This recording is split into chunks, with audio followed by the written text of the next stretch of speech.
En aquel tiempo, Jesús se marchó a la otra parte del mar de Galilea o de Tiberíades. Lo seguía mucha gente, porque habían visto los signos que hacía con los enfermos. Subió Jesús entonces a la montaña y se sentó allí con sus discípulos. Estaba cerca la Pascua, la fiesta de los judíos. Jesús entonces levantó los ojos y al ver que acudía mucha gente, dice a Felipe: ¿con qué compraremos panes para que coman estos? Lo decía para probarlo, pues bien sabía él lo que iba a hacer. Felipe le contestó: 200 denarios de pan no bastan para que a cada uno le toque un pedazo. Uno de sus discípulos, Andrés, el hermano de Simón Pedro, le dice: aquí hay un muchacho que tiene 5 panes de cebada y 2 peces. Pero, ¿qué es eso para tantos? Jesús dijo: decid a la gente que se siente en el suelo. Había mucha hierba en aquel sitio. Se sentaron. Solo los hombres eran unos 5.000. Jesús tomó los panes, dijo la acción de gracias y los repartió a los que estaban sentados, y lo mismo todo lo que quisieron del pescado. Cuando se saciaron, dice a sus discípulos: recoged los pedazos que han sobrado, que nada se pierda. Los recogieron y llenaron 12 canastos con los pedazos de los 5 panes de cebada que sobraron a los que habían comido. La gente entonces, al ver el signo que había hecho, decía: este es verdaderamente el profeta que va a venir al mundo. Jesús, sabiendo que iban a llevárselo para proclamarlo rey, se retiró otra vez a la montaña, él solo. Palabra del Señor. Gloria a ti, Señor Jesús. El milagro de la multiplicación de los panes y los peces es una prueba de la misericordia del Señor, pero también de la divinidad del Señor, porque uno puede tener compasión y sin embargo no tiene los medios para ayudar a esa persona hacia la cual siente esa compasión. Cristo podía, es Dios, y quería, nos ama. Podía hacer milagros y quería hacer milagros y los hizo. Pero aparte de esto, que es fundamental renovar nuestra fe en la divinidad de Jesús y en la misericordia de Jesús, hay algo que está de fondo en este relato, en este evangelio, y que puede pasar desapercibido. Empieza y termina del mismo modo. Empieza el relato diciendo que le seguía mucha gente porque habían visto los signos que hacía con los enfermos. Y termina el relato diciendo que aquella gente le proclama profeta y quizá rey, según expresa el propio Cristo, le proclama profeta porque ha visto la multiplicación de los panes. Jesús es un negocio. Jesús es, seguir a Jesús es como si te tocara el premio gordo de la lotería. Cura enfermos y te da de comer gratis. Esto no se ha visto nunca, es maravilloso, es extraordinario.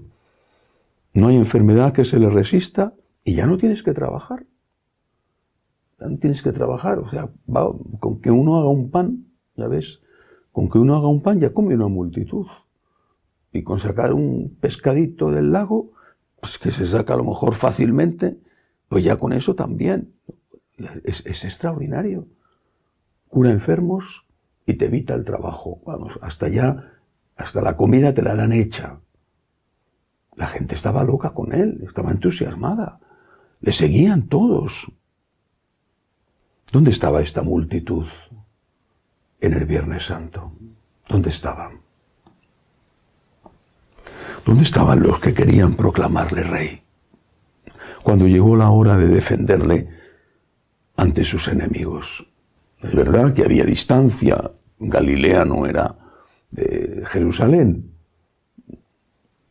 pero había seguro galileos en Jerusalén por las fiestas de Pascua.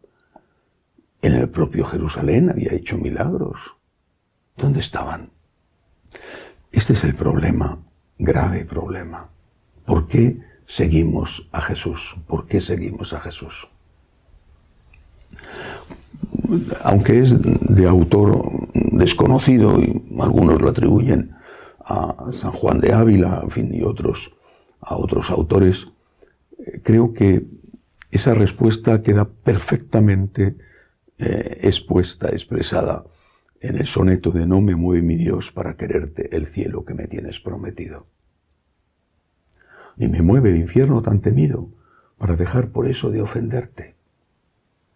Es decir, si nosotros no somos capaces de decirle al Señor, y San Juan de Ávila, aparte de ese soneto atribuido a él, lo expresó en varias de sus obras, si nosotros no somos capaces de seguir al Señor por un amor puro y limpio, por un amor de agradecimiento, por el hecho de que Él se ha hecho hombre, ha muerto, ha resucitado, si eso para nosotros no vale más que un pedazo de pan o un trozo de pescado, o la curación de una dolorosa enfermedad incluso, si no vale más, es que no amamos a Jesús.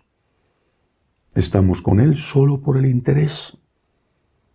Si saco algo, si obtengo algo, te sigo. Si no, ¿para qué me sirves? Pero ¿desde cuándo Dios tiene que servirnos? ¿No somos nosotros los que tenemos que servir a Dios? ¿Es Dios nuestro servidor? ¿O somos nosotros los que debemos servir a Dios, ser sus servidores?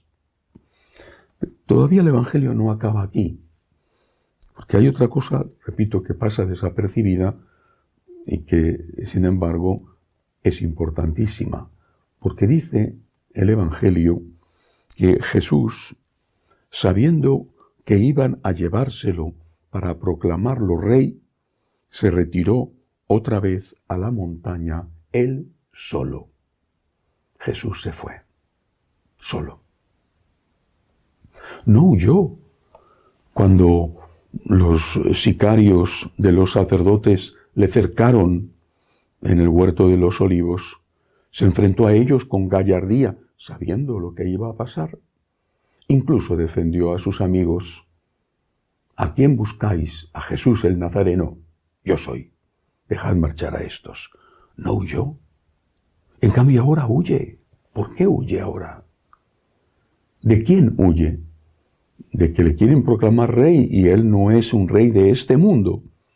Ciertamente. De una interpretación política de su reinado, de su mensaje. Ciertamente. Pero también está huyendo del egoísmo.